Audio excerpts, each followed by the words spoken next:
What's going on, everyone? Welcome back to another episode of Primetime Sports Podcast, hosted by Joey Malari. So I waited to record an episode over the last few days out of respect for Damar Hamlin.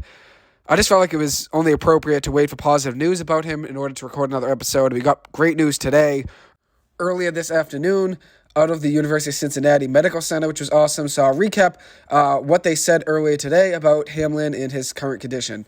So on Monday night, Buffalo Bills safety Damar Hamlin collapsed on the field and went into cardiac arrest. He needed CPR and to be resuscitated on the field. It was such a scary scene in a moment that really changed the game of football. In the current moment, and who knows, probably forever as well, the Bills-Bengals game was a matchup that was so highly anticipated, but once Hamlin went down after making a tackle on T. Higgins, the game of football, the NFL playoff seedings, Burrow versus Allen, all of that became irrelevant. All of that was irrelevant, and rightfully so. It was all about Hamlin's well-being, and that was what's most important at the time, and that's what's most important at the end of the day as well. That's all that matters. It was a life-or-death situation. I just want to give props to the Bengals head coach, Zach Taylor, and then also Bills head coach, Sean McDermott as well, for suspending the game and then also ignoring the reported NFL's 5-minute warm-up that they try to have after the ambulance left with Hamlin. I couldn't imagine what it would be like to try to play after something like that happened, so it was really only right to suspend the game and focus on Hamlin since that was so much more important. So, obviously such a scary situation, and at the end of the day, the Bills really only cared if Hamlin was all right, and that's the same situation for the Bengals. Joe Burrow said it yesterday in his press conference. Really, at the end of the day, the Bengals and the Bills are united. They didn't care about the outcome of that game. Whatever the Bills wanted to do with that game, whether they call it a tie, a forfeit, a no-show, the Bengals were right there with them. Whatever the Bills wanted to decide to do, the Bengals were with them. And I liked that McDermott and Taylor also sent both teams to the locker room. I felt like at the end of the day, you can't stay on the field after that happens. And McDermott said today in his press conference that he was going to leave it up to the team to decide if they wanted to play. And they made the right decision not playing, because I don't know how you can get back on the field and play when your brother is in a life-or-death situation like that. A teammate that was so beloved and someone that was a leader on the team, was third in the team in tackles this year, and also third in defensive snaps as well played. So at the end of the day, when you have a teammate like that goes down, and especially an injury like this is an injury that was so unprecedented. I mean, there's injuries every game where guys break their leg, guys break fingers, guys hurt their ankles, guys get concussions. That happens every single game. But obviously, at the end of the day, any injury you don't wish an injury upon any player. But this one was just different, where at the end of the day, I don't think either team wanted to go back to playing. And they made the right decision choosing not to play, even though there was an hour wait before the NFL ended up announcing that the game would be indefinitely suspended. I think at the end of the day, they made the right decision, even if it took that hour. I'm happy that the Bills and the Bengals don't have to go back on that field and play. And credit to ESPN's crew. Adam Schefter, Lisa Salters, Joe Buck, Troy Aikman, Susie Kolber, Ryan Clark, Booger McFarland, Scott Van Pelt. I mean, the way they all dealt with the situation that was just so unprecedented was honorable and impressive, because ESPN kept throwing Adam Schefter, Booger McFarland, and Susie Kolber out to talk.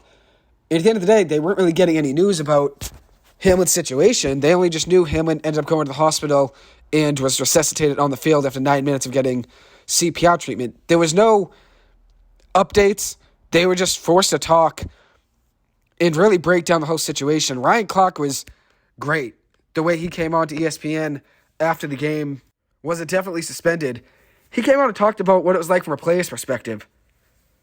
And at the end of the day, Booger McFarland pointed that out too, that these guys are players. They're living their dream of playing in the NFL, but they still want to compete in the field and go home to their families that night. Hamlin suited up that day not knowing what was going to happen. Everyone that went to that game was excited for a great matchup, and no one knew that would happen. It just proves that at the end of the day, everything in life is so precious, and you really can't take anything for granted. So now to update everyone on Hamlin's current medical state. The University of Cincinnati Medical Center said Hamlin has made tremendous progress. His vitals and organs both look good, and he has movement in both his feet and his hands. So that's the best news you could get.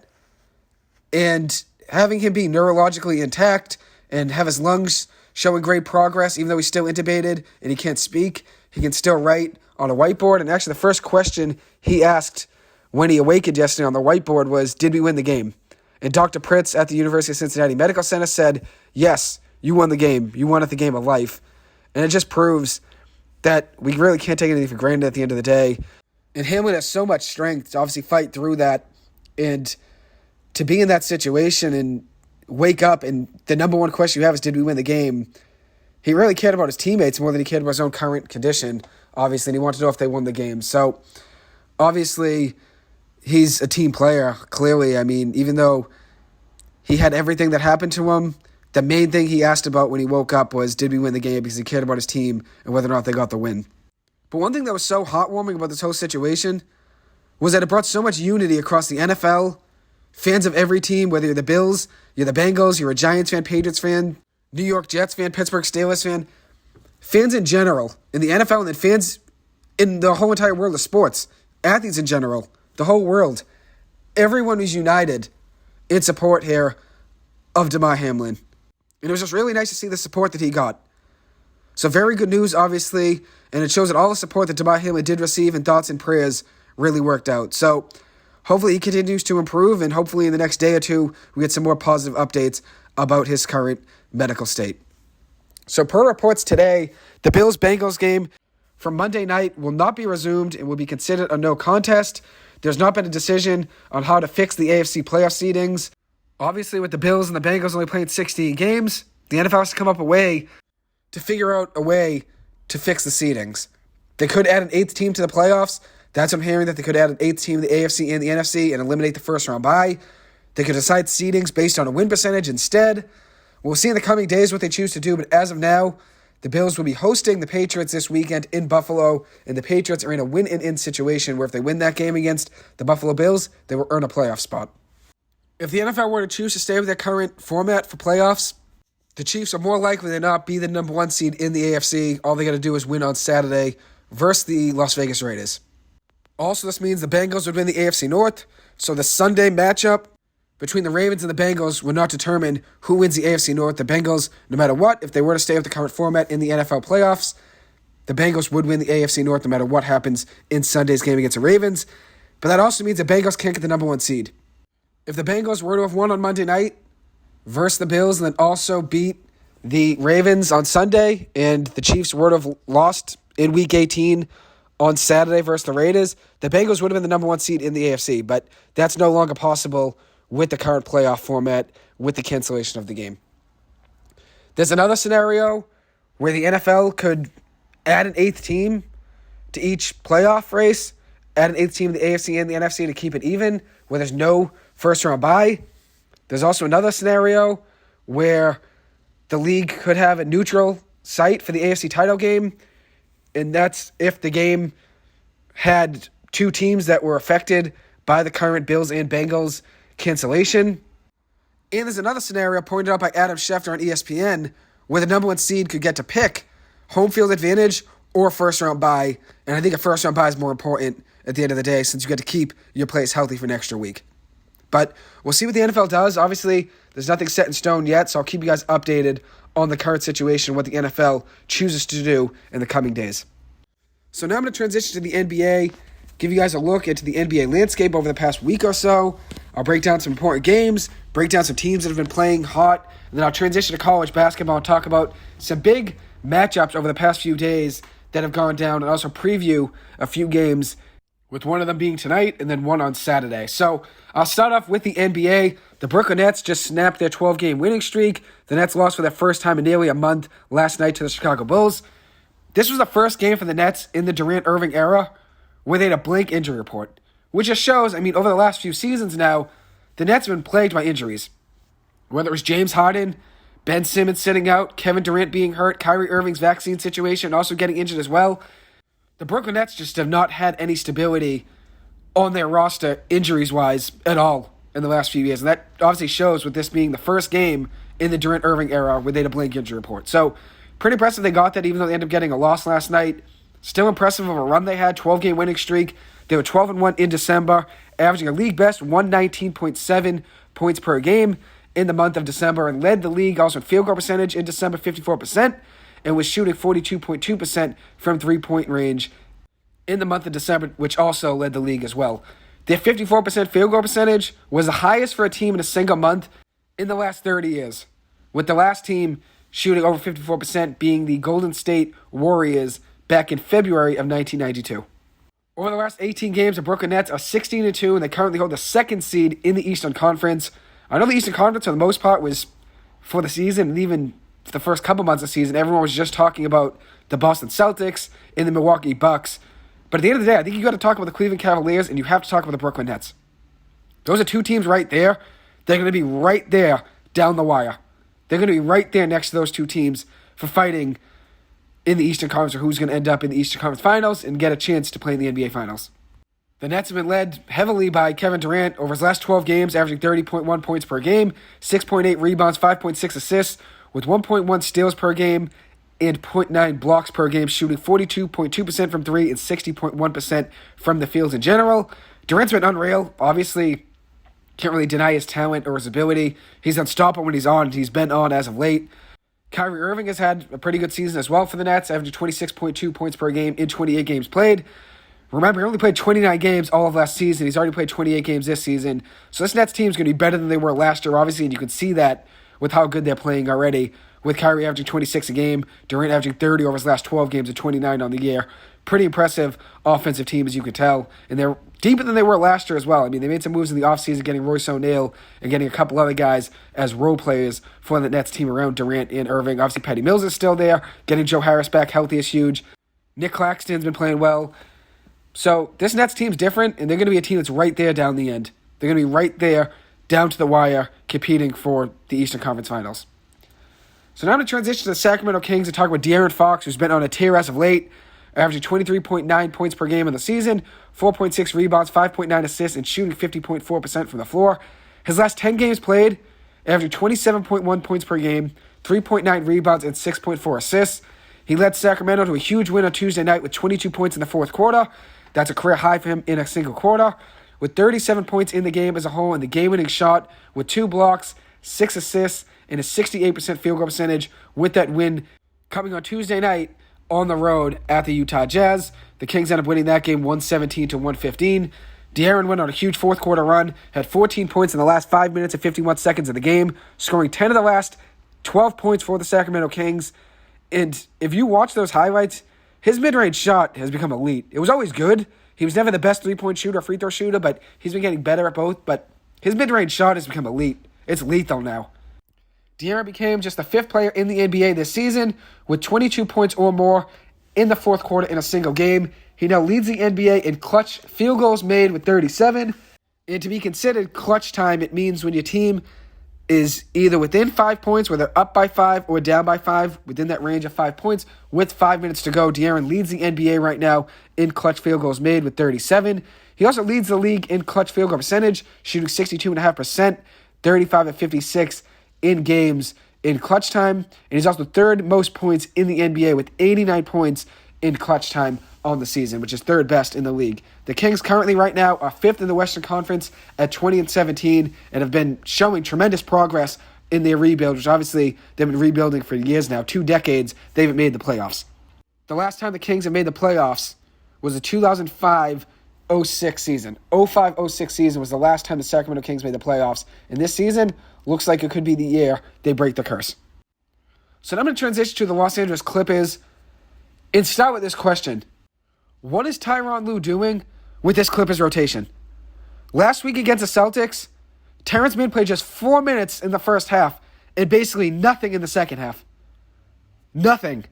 And I'm going to break down what happened in that game in just a second. But Terance Mann should be playing in crunch time. In crunch time, Terance Mann is one of the most important players in the Clippers because you know you're going to get good defense out of him, and you know he's only going to take good shots. He's a reliable player. At the end of the day, the Clippers made the Western Conference Finals 2 years ago now because of Paul George and Terance Mann, how well they played together. Obviously, Reggie Jackson was a big part of that too, and Nick Batum and some other pieces. But at the end of the day, not playing Terance Mann in a close game in the second half, I don't know what Ty Lue's doing.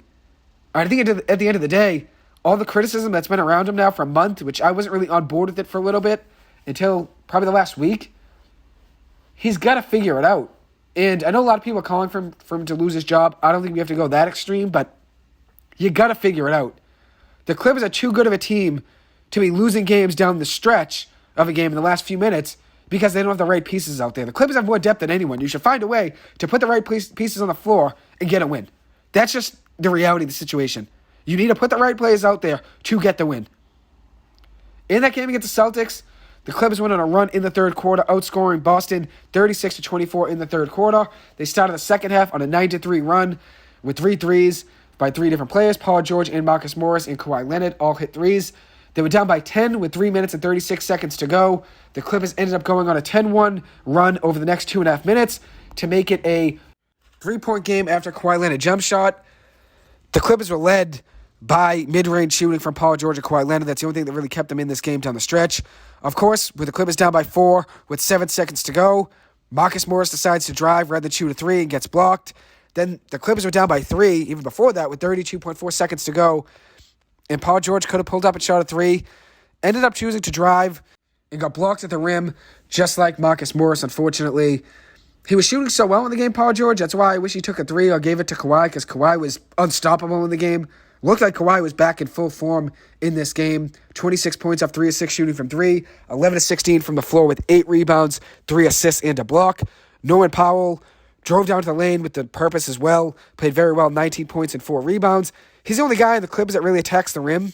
And that's something that has to change for this Clippers team. The perimeter offense with 4 guys around the 3-point arc with Zubats in the paint is just not sustainable. Someone has to drive and mix it up. This game ended up being another great Clippers-Celtics showdown. Who knows, we'll see that in the NBA Finals, but I know that'd be a great series and something that'd be very entertaining for every NBA fan to watch. Tatum and Brown for the Celtics had 29 points apiece. Jason Tatum had 29 points, 11 rebounds, and an assist. Jaylen Brown had 29 points, 7 rebounds, and 2 assists in the game. Paul George and Kawhi Leonard, these were their stat lines. George had 24 points, 4 rebounds, 6 assists, and 2 steals. Kawhi Leonard finished with 26 points, 8 rebounds, and 3 assists. So the Clippers followed up that game with a 1-point loss to the Indiana Pacers that featured a 45-point performance out of Paul George with 9 rebounds, 4 assists, and 3 steals. George shot 7 of 13 from 3. Remember, he was a Indiana Pacer at the beginning of his career. That's where he started out. So obviously going back home to Indiana, something that's probably going to be a sentimental place to play. Played very well, though. 45 points, 9 rebounds, 4 assists, I said, with 3 steals. Kawhi Leonard played very well in that game as well. 24 points, 5 rebounds, 7 assists, and 2 steals. Once again, in this game, the Clippers only got 9 minutes and 18 seconds out of Terance Mann. And another guy the Clippers could use, Robert Covington, who only got 8 minutes and 45 seconds in that game. When the Clippers are playing a close game down the stretch, you need guys that are in the game that can help you on the offensive end and the defensive end. And that's what Robert Covington can do, and that's what Terance Mann can do. Only 9 minutes out of both guys. Tyronn Lue's got to realize these 3-guard lineups are not working. I love John Wall, but he can't be in the game in the fourth quarter over a guy like Terance Mann, who's not only an aggressive defender, but can help you on the offensive end as well. I just don't get why Terance Mann, Robert Covington, and also Amir Coffey aren't getting minutes. These are 3 guys that were huge for the Clippers over the last season. Terance Mann out for a couple of seasons, Amir Coffey for the last couple of seasons. Really found a role last season, but hasn't been in the rotation this year. And then Robert Covington, the Clippers got in a trade last year and played very well for them when he was picked up by the Clippers in a deal with the Portland Trail Blazers that landed Norman Powell and Covington in LA. But the Clippers really have to figure out a way to get Robert Covington minutes and Terance Mann minutes. And my solution is, in crunch time with 3 or 4 minutes to go, Robert Covington plays for Marcus Morris and Terance Mann plays for John Wall or Reggie Jackson, no matter who the point guard is in the game. If you want to keep Reggie Jackson in the game, that's fine. Go Reggie Jackson, Terance Mann, Kawhi Leonard, Paul George, and Robert Covington. Do that then. But I know you need Ivica Zubats in the game in crunch time. That's another thing. I mean, in that game against the Celtics, Zubats sat for probably 5 minutes from 7 minutes to 2 minutes to go. And I know he had foul troubles, but at the end of the day, you need him in the game. I don't care if he has 5 fouls in the fourth quarter at the start of it. You need a guy in the game that can help you and get rebounds. Sit him for a minute or two. Don't sit him for 5 minutes. That's the problem for the Clippers. They really don't have a backup center, and that's a big weakness on this team. Because you look at them, they take out Zubats, they're going small ball lineup with 3 guards in there, and a couple forwards, a couple small forwards, or a power forward playing center. That just doesn't work. I like Marcus Morris, I like Nick Batum, but neither one of them should be running the small ball center. I think it should be Robert Covington. He's been able to do it in his career, and he's shown he's a great defender and also can help you on the offensive end as well. So the Clippers followed up that Celtics and Pacers game with another heartbreaking loss on Monday night, this one being at home versus Miami Heat. They were down by 18 points at halftime. They went on a run in the third quarter, though, outscoring Miami 34-14. The Clippers came out of the locker and played their hardest defense on the year. Very aggressive defense. They forced a ton of bad shots and turnovers from Miami. They ended up going on a 26-4 run in a 7-minute period. That's what got us back in the game. The Clippers, on the 26-4 run, found themselves outscoring Miami 34-14 in the third quarter, as I said. But the game really came down to the fourth quarter, and the Clippers just did not have enough in the tank to overcome everything they gave up in the first half. I mean, they did go on a great run in the third quarter, but it was not sustainable for them to do that again in the fourth quarter. And yet again, this game showcased another Tyronn Lue move that was questionable. Terance Mann was unreal on both ends of the floor in the third quarter, but played just 53 seconds in the fourth quarter. 53 seconds. That was a garbage time when the game was already over since the Clippers ended up losing this game 110-100. But in that third quarter, Terance Mann was great. He was great. 4 points, 3 rebounds. Doesn't show up really much on the stat sheet what he was doing, but he played great defense, forced a lot of bad shots, and that's what the Clippers are doing in general. I mean, Marcus Morris, who played great defense as well, forced a lot of bad shots in that third quarter. Paul George shined great in that third, shooting 4 of 4 at the free throw line, 3 of 6 from 3, and 3 of 7 from the floor in general, with 3 assists and 2 steals in the third quarter and 13 points. Also added 3 assists as well in that quarter. Reggie Jackson shot pretty well in that quarter as well, 3 of 4 from the floor, and had 7 points with a steal. So the Clippers played great in that third quarter, but then it was questionable why Terance Mann didn't go back in the fourth quarter until the last 53 seconds of the game when it was garbage time and the Clippers already done. Questionable call by Tyronn Lue not putting him back in the game. And the only offense the Clippers really got in that fourth quarter was Luke Kennard. He was 2 of 2 from the floor, 1 of 1 from 3 with 8 points in that fourth quarter. But the Clippers really need help and they need a spark. And it's about time that Tyronn Lue has made the decision to play Robert Covington.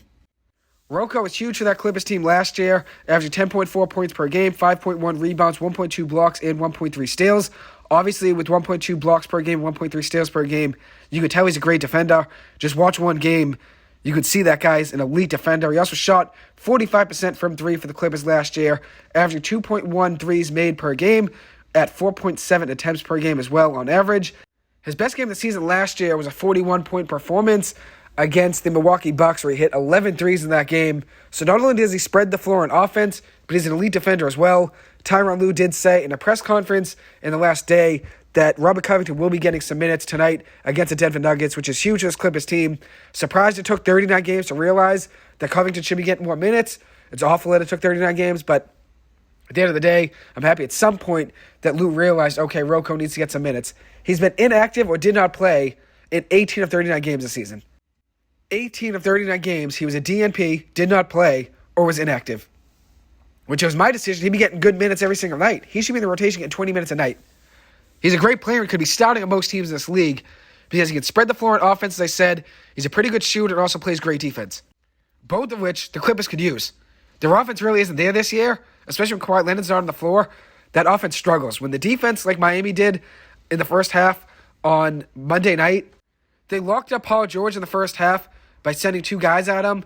It forced the Clippers to figure out other ways to move the ball. And the Clippers offense really runs around Paul George and Kawhi Leonard. Both of them have the ball in their hands a lot of the time. But at the end of the day, when the defense focuses on Paul George, it forces other guys to have to make plays and just no one drives down the lane. Everyone stays around the perimeter. When you have a guy like Robert Covington that can shoot a 3 but also play a little bit in the paint as well and get some boards, that's huge to space the floor. So I'm happy the Clippers finally realized that. So Robert Covington getting minutes tonight, that's huge. And another thing is, Lewis to realize Terance Mann has to get minutes. 53 seconds in the fourth quarter the other night when he played great in the third quarter. You just can't have that. John Wall played 8 minutes in that fourth quarter. 8 minutes in the fourth quarter the other night. Terance Mann should have had those minutes. Should have had those minutes. The Clippers have lost 3 in a row, and they're just looking for a way to spark this team and get back on track. And hopefully tonight is the night against a good team in the Denver Nuggets, who have been led by Nikola Jokic, 2-time MVP, reigning MVP in the NBA 2 straight years, and could do it a third year this year. We'll see what happens, obviously, and I'll get into that in just a few minutes, who my MVP takes are in the NBA so far this season. So now I'm going to move on to the LA Lakers. They beat a fully healthy Miami Heat team last night without LeBron James and Anthony Davis. The Lakers end up winning that game 112-109. Russell Westbrook, Dennis Schroeder, and Thomas Bryant came up huge for LA in that game. Schroeder finished with 32 points, 4 rebounds, 2 assists, and 4 steals, shooting 53% from the floor and 57.1% from three. He also had 14 points in the fourth quarter, hit some clutch free throws as well, was 9 of 9 from the line in the fourth quarter, which was huge, and had 22 points in the second half of 5 of 7 shooting from the floor and 3 of 4 shooting from three.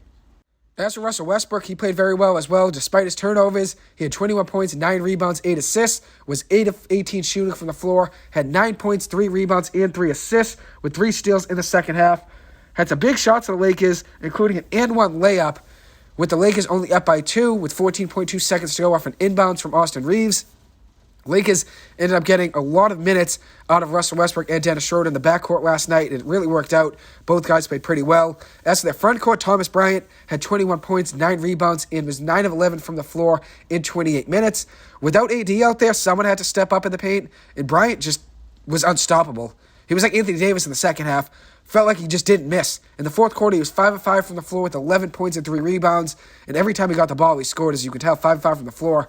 He played pretty well on the defensive end as well, even though Bam Adebayo is an absolute force. He did the best he could on the defensive end. Adebayo still got his, but at the end of the day, the Lakers just care about winning. I'm sure that's what Bryant cared about. Russell Westbrook in his last 16 games, he's averaging 13.8 points per game, 7.6 rebounds, 8.3 assists, and 0.9 steals per game, so just under a steal per game. The Lakers have now won 3 games in a row, and there's something about last night's win, though, that just felt different. It feels like that win last night could turn the season around. Winning without Anthony Davis and winning without LeBron James, 112-109, against a fully healthy Miami Heat team. I know the Heat aren't having as good of a season as they did last year. They were in the Eastern Conference Finals against the Celtics, ended up losing that series in 7 games. They were the number 1 seed in the East last year, and then obviously 3 years ago went to the bubble finals against the Lakers. But this Heat team's still good. They still have talent. So beating them without Anthony Davis and LeBron James, that's a huge positive note. I think that can carry this Lakers team. I'm not sure how far this Lakers team can go, but I think at the end of the day, that's a huge positive note, winning 3 games in a row, especially winning one against a team like the Heat, who just beat the Los Angeles Clippers with Paul George and Kawhi Leonard on the floor. The Lakers just beat them without Anthony Davis and LeBron James, their 2 superstars. So, I mean, this Lakers team, scrappy win, big win for them, and they got a lot out of their role players. Thomas Bryant, Dennis Schroeder played pretty well, and then obviously Russell Westbrook has been great off the bench for the Lakers this season and had 21 points last night. So pretty impressive game. As I said, Dennis Schroeder 32 points, Russell Westbrook 21, and Thomas Bryant adding 21 points and 9 rebounds in that game. Russ had 21, 9, and 8, and was 8 of 18 from the floor. So impressive win there for the Lakers. As for Miami Heat, Jimmy Butler and Bam Adebayo had great games as well, just not enough, obviously. Bam had 30 points, 13 rebounds, and 3 assists with 3 blocks and 2 steals. He's great on both ends of the floor. This was his 3rd game in a row with 30 points. He's averaging 24.6 points per game, 10.5 rebounds per game, 3.1 assists, and has a block per game in his last 18 games. Last 18 games, averaging 25 points, 10.5 rebounds, 3 assists, and a block. That's elite, and that's what that Miami Heat team needs. Jimmy Butler had 27 points, 4 rebounds, 4 assists, and 3 steals. Jimmy had to score more last night and had to take more control of that offense. Since it was a cold shooting night for Tyler Hero, he was 1 of 5 from 3 and only had 9 points in the game off 4-14 shooting. So Jimmy had to step up, finish the game with 27 points, had a pretty good game. The Lakers are now 17-21 on the year. LeBron James just turned 38 years old on December 30th and had 47 points, 10 rebounds, and 9 assists on his birthday against the Atlanta Hawks in a 130-121 win. He shot 18-27 from the floor in that game against Atlanta, and now in his last 11 games, he's averaging 34.5 points per game, 7.4 rebounds, 7 assists, off 58.2% shooting from the floor. So LeBron's still on, obviously, and them getting a win without him last night is huge for that Lakers team and their momentum. So now to transition to the last storyline in the NBA I'm going to talk about. Donovan Mitchell had a 71-point performance on Monday night. He became the 7th player in NBA history with 70 points in a game, the first to do it since Devin Booker did it in 2017 for the Suns. He led the Cavs to a 145-134 win over the Chicago Bulls in overtime. He was 22 of 34 shooting from the floor, had 7 threes out of 15 attempts, and had 71 points overall, adding 8 rebounds, 11 assists, and a block in that contest in 49 minutes and 48 seconds of action. He had 42 points in the second half and 13 points in overtime, 4 of 4 shooting in overtime and 3 of 3 shooting from 3 in that overtime period. So after halftime, he had 55 points, which is wild. 55 points after halftime. In the first half, he was 5 of 10 shooting from the floor with 3 of 7 shooting from 3, and had 16 points overall with a rebound and 3 assists. Obviously turned up in the second half and turned that game around. I mean, the Cavs were down at halftime 65-47. 65-47. They were down by 18 at halftime. Obviously, Donovan Mitchell turning up was just too much for that Bulls team to handle in that second half run. And obviously, it was a historic game for Donovan Mitchell, one of the best performances that you'll see in the NBA this season. Mitchell's averaging 29 points per game on the year with 4 rebounds, 4.9 assists, and he's shooting 40.7% from 3 on the year as a whole. He's a legitimate MVP candidate right now. It's between Luka Doncic, Jason Tatum, and Nikola Jokic to most people. But I think Kevin Durant and Donovan Mitchell got to be right there, in my opinion. And that goes to the Eastern Conference Finals as well. I mean, everyone talked Giannis Antetokounmpo and Jason Tatum, Milwaukee Bucks, Boston Celtics, Eastern Conference Finals. I think the Brooklyn Nets and the Cleveland Cavaliers have to be in consideration. I know most people know the Cavs and the Nets are both good teams, but most people probably wouldn't have them both beating the Celtics and the Bucks in a playoff series. I think it's possible. I really do. I think at the end of the day, I think the Bucks will still be in the Eastern Conference Finals. My prediction was Cleveland versus Milwaukee in the Eastern Conference Finals. I'll still keep that as of now. But as for the MVP race, Jason Tatum, Nikola Jokic, and Doncic are pretty much the top 3 in most people's eyes. But Durant and Donovan Mitchell are right there. I'd say right now, in my eyes, it's Luka, Mitchell, and Giannis is the top 3. Not really sure the order, but I'd say Luka is probably number 1 right now. And then Jokic at 4, Kevin Durant at 5, Jason Tatum at 6. That's my MVP race right now, but obviously it's subject to change with a lot of the season left to go. So now I'm going to transition to college basketball, give you guys some recaps over the past few days. BC hosted Notre Dame a couple nights ago now, got a win 70-63 over the Irish. BC was down by 4 at halftime, outscored Notre Dame by 11 in the second half. BC got a huge edge on the glass, out-rebounding Notre Dame 37-26. Obviously, Quinton Post being back for that offense and obviously on defense as well is a huge addition back to the lineup. Notre Dame was outscored in the paint 34-22 by BC as well. So BC just dominated on the glass and in the paint. Point guard Jaden Zachary had a good game for BC. Had 18 points, 4 rebounds, and 3 assists off 7 of 10 shooting from the floor. And then freshman forward for the Eagles, Prince Aligbe, had 15 points, 7 rebounds off of 5 of 8 shooting from the floor. So, huge game from Aligbe, huge game from Jaden Zachary. One thing for BC, though, is they continue to struggle from 3, shooting just 16.7% in that game from 3, 2 of 12 from 3 as a team. That's something that needs to improve over the course of the season. They're shooting just 26.5% from 3-point range as a team on the year. And that's a weakness. You have to be able to hit threes, especially open threes. And BC gets a good amount of them since teams are starting to lay back a little bit, let them shoot. Obviously, now you see BC outscored Notre Dame in the paint 34-22 and dominated the offensive glass and the glass overall, out-rebounding Notre Dame 37-26. I think teams are going to start to realize BC's beating teams in the paint like they beat Notre Dame, so we have to let them shoot. We have to let them shoot. And obviously shooting 16.7% from 3 in that game against Notre Dame. You're not going to win many nights with that 3-point percentage as a team in a single game. But BC ended up getting a huge win. Huge win nevertheless. They were 2.5-point underdogs at home. Now 2-2 in ACC play on the year.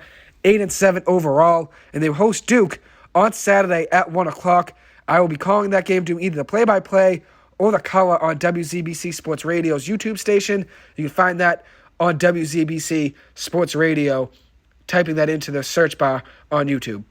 Duke right now is the number 16 team in the country based on the rankings. They just lost last night to NC State on the road, 84-60. Their biggest loss of the season, losing that game by 24 points. They are now 11-4 on the year. In that game, the Blue Devils were down 20-2 at one point in the first 10 minutes of the game. They had 21 turnovers, while NC State only had 6. NC State benefited heavily off of those turnovers, scoring 30 points off of Duke's turnovers in that game. Sophomore guard for the NC State Wolfpack, Terquavion Smith, was unreal against Duke, shooting 4 of 8 from 3 for 24 points, 3 rebounds, 3 steals, and a block. He was great last year as a freshman for NC State, 16.3 points per game he averaged as a freshman, with 4.1 rebounds, 2.1 assists, and 1.3 steals per game. Even better this year, 18.1 points per game, 3.7 rebounds per game, 5.3 assists, and 1.8 steals per game. He's scored in double digits in all 16 games this year for NC State. So pretty impressive run there for him. He's great on the offensive end and the defensive end, as you can tell. And then Jacques Joyner played very well for NC State against Duke. 21 points, 6 rebounds, 9 assists, and 2 steals last night, shooting 5 of 10 from 3-point range. So you have Joyner shooting 5 of 10 from 3-point range and Smith shooting 4 of 8 from 3. It's pretty impressive. I mean, they combined 9 for 18 from three. 9 for 18 from three. Shooting 50% together from three-point range. So pretty good game for both guys. Joyner, he's a sixth-year player, played 2 years at Cal State Bakersfield before transferring to Ole Miss for 3 years, and now at NC State to finish his collegiate career. Good scorer, averaging 15.7 points per game, 4.1 rebounds per game, and 1.1 steals per game in the season. NC State now in the year is 12-4, winning 5 of their last 7 games. As for Duke, they're 11-4 in the year and are 1-2 in their last 3 games played. They were led by Kyle Filipowski last night in scoring. He had 14 points at the center position for that Duke team. Duke and BC have already played each other this year on December 3rd at Duke. Duke ended up getting that win 75-59. BC was down by 12 at halftime, only trailed in second half scoring, though, by 4 points. BC did very well on the glass in that game. Only were out rebounding 32-30, which it's usually by a lot more in games against Duke. BC won the turnover battle as well, 10-7, but shot just 37.5% from the floor as a team and 22.7% from three as a team. And obviously, three-point shooting and shooting from the floor in general has been a struggle for BC this year. They were only out-rebounded, though, 32-30, which is a positive note without Quinton Post, and led in second-chance points 22-4 over Duke. That's another thing that's usually the opposite. Duke's usually winning on the offensive glass and getting a ton of second-chance points. So BC outscored them in second-chance points 22-4. So, huge progress, obviously, that BC team, and that's a credit to Earl Grant, how great he's been coaching this team on the year. BC was without DeMar Langford in that game and Quinton Post, so we'll see how they fare against Duke at home this Saturday at 1 o'clock with both of those guys back in the lineup and healthy, ready to go. So now I'm going to break down one of the best college basketball games of the season so far. Number 17 TCU was on the road last night against number 19 team in the country, Baylor. TCU ended up winning that game 88-87. Obviously, 2 great offenses scoring a ton. It's just like Big 12 football. Really not much defense, and both teams score a ton. TCU was down by 10 at halftime, trailed by 17 at one point in the first half. Ended up winning the game, though, winning a huge run in the second half. They were led by junior guard, who I'm a big fan of. I mentioned him before in the podcast, Mike Miles, who has been terrific for the Horned Frogs this year. Had a career-high 33 points in last night's game with 2 rebounds, 4 assists, and 2 steals, and had just 1 turnover. Considering how much he has the ball, only turned the ball over once, is pretty impressive. He shot 12 of 21 from the floor and 3 of 7 from 3. And one thing about Miles' game is that he's lethal on the offensive end. He can create his own shot. He can shoot a mid-range shot and drive down the lane with intensity. He can shoot from 3. He can shoot a mid-range shot. He can drive down the lane. He can do everything it takes to score at the collegiate level. He's going to be great in the NBA as well. He plays my exact style of basketball I like. And everyone knows I'm a big Clippers fan because I like the way they play the game and they give it their all every possession. Miles and the TCU team in general, the entire roster, everyone gives it their all every possession. Every possession. And Miles is a great player overall. I mean, he hustles a ton, but what he can do in the offensive end is ridiculous. And that's what makes him stand out most to people is his ability to score. Obviously, I'm a big fan of hustle, but at the end of the day, his scoring ability is undeniable. Undeniable. Best player in the Big 12, in my opinion, because no one can do what he does on a nightly basis. 18.6 points per game on the year, shooting 52.1% from the floor. Last year averaged 15.4 points per game, which is pretty good. It improved his field goal percentage this year heavily. 38.2% he shot from the floor last year. He's shooting 52.1% this year. So his scoring went up from 15.4 points per game to 18.6 this year. His shooting went up from 38.2% last year to 52.1% this year. So obviously he put a lot of work in the offseason, and that run that they had in March Madness last year, which Mike Hurley, sports guru, liked them because of how hard they fought in the Big 12 tournament last year. That run in March Madness tournament last year was just the beginning of what they're doing this year. And another guard in that backcourt, Damian Barr, for TCU, has been great this year, averaging 12 points per game and 2.4 steals on average per game on the year. Great on the defensive end, plays with intensity. And one thing you know about Barr is that you're going to get intensity on both ends, offense and defense. He gives you his all every single possession as well. And it's such an elite backcourt between Miles and Barr. I think it's one of the best in the nation. They don't get really much respect and really much praise in the media. But I think it's about time TCU starts to get their respect. I mean, that was a statement win last night, being down 17 in the first half, being down 10 at halftime, and coming back and winning. And they had some big shots. Chuck O'Bannon Jr. hit a huge 3 for TCU. The Horned Frogs were down by 2 with under 10 seconds to go. Mike Miles drove down the lane, kicked it out to O'Bannon. O'Bannon hit a huge 3, gave TCU a 1-point lead with 4 seconds to go. Then Baylor had a chance, trailing in the game, being down by 1 point, and had the option to either try to shoot a mid-range shot or drive down the lane. Keontae George for Baylor ended up trying to take a layup. He ended up getting blocked by TCU Xavier Cork to seal the deal for TCU and give them the win. George had a great game, though, for Baylor. 27 points, 6 rebounds, and 2 assists with the steal. He shot 6 of 13 from the floor and 4 of 7 from three-point range, which is pretty impressive. As for TCU, where they stand on the year now, they're 13-1 on the season with 11 wins in a row, 11-game winning streak. Very impressive. This team's legit. I think they deserve more respect. I think they can win the national championship. And there's something about their hustle that's just undeniable. Watch out for them in March. Even if they don't win the national championship, I think they will make a run in March. So be careful of that team come March when you're making your March Madness brackets. As for Baylor, they fall to 10-4 on the year with 2 losses in a row now. So the last game I'm going to recap was UConn's game versus Providence yesterday at Providence. Providence ended up earning that victory yesterday, getting their 8th win in a row. Huge win for them, winning 8 straight games over a great team in UConn. UConn's the number 4 team in the country, as they said. Ended up getting a huge win, 73-61, winning that game by 12 points. They were led by Bryce Hopkins, a Kentucky transfer who played 1 year at Kentucky, then transferred to Providence this year. At Kentucky last year, didn't get many minutes. 28 games played, averaged 6.5 minutes per game. This year at Providence, though, he's been great for them, starting 15 out of 15 games, getting 32.9 minutes per night, 15.7 points per game on average, with 9.5 rebounds per game, 2.4 assists, 0.9 steals per game, and also shooting 49% from the floor and 35% from 3. Pretty impressive performance, though, from him last night, 27 points and 5 rebounds. As for UConn, they lost now 2 games in a row. They were 14-0 before losing to Xavier the other night on Saturday, and now lost to Providence yesterday. I liked what I saw from Providence in this game. I liked them before the game. I even told the sports guru Mike Hurley I had Providence over UConn and TCU over Baylor.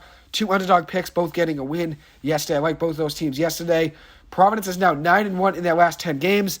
Providence is now 13-3 on the year. UConn falling to 14-2. But as for what happened in that game, though, yesterday, Providence had the momentum the entire game. All 40 minutes, Providence had the momentum. I just think, at the end of the day, when you're an underdog playing against the number 4 team in the country, especially being home and being a really good team like Providence, you get up for that game. You get up for it. I mean, they were only up by 3 points at halftime, pulled away in the second half, though, outscoring UConn in second half scoring by 9 points. It just felt like at the end of the day that Providence just was ready for UConn. And UConn showed some weaknesses.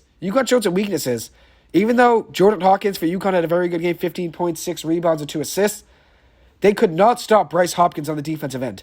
UConn could not stop Hopkins. Hopkins had 27 points, 5 rebounds. Noah Locke had 17 points and 3 rebounds for that Providence team. And then Ed Croswell as well had 13 points and 13 rebounds. There were a lot of flaws in that UConn team. A lot of flaws. I think Providence is the better team, and obviously they showed it yesterday. Huge win for Providence, and obviously it's something for them to build upon for the rest of the season. So the last thing I'm going to talk about is a game preview for UMaine tonight. They are playing UMass Lowell on the road at 6 o'clock in Lowell. UMaine 6-7 on the year, while UMass Lowell is 13-2. Maine currently 11.5-point underdogs in this game, which I see them covering that. I think they can also win this game. I think they'll be in it down the stretch to the end, no matter what. Even if they were to lose, I think they'll be in that game. But there's something about that Maine team, though, that every single night, they can win any given game. They're a scrappy team. They give it their all every possession. And I think when they're underdogs, I think they play better. They were 20-point underdogs versus BC, end up winning that game. So this game tonight, being 11-point underdogs, I see them coming up big. I think they can win this game. And at the very least, I think they cover that 11.5-point spread. They're on the road. They've had a break now since they've last played. They lost last week, though, against Harvard, losing that game by 1 point at home last Wednesday. Drew Zapaitis was huge for Maine. He had an elite 3 in crunch time to send the game to overtime, finished with 19 points, 5 rebounds, and 8 assists. Maine also was led by Kellen Tynes. He had 14 points and 4 assists. Chris Ledlum for Harvard had a great game, 27 points and 15 rebounds. He was a lot for UMaine to handle on the glass and honestly in the paint as well. I'm impressed with what Maine did in that game, though. They were 5.5-point underdogs, and they stayed in that game the entire time. It was 33-33 at half. Second half scoring was 34-34. And in overtime, they were only outscored by 1 point, losing that game 74-73. Maine was with them the entire stretch.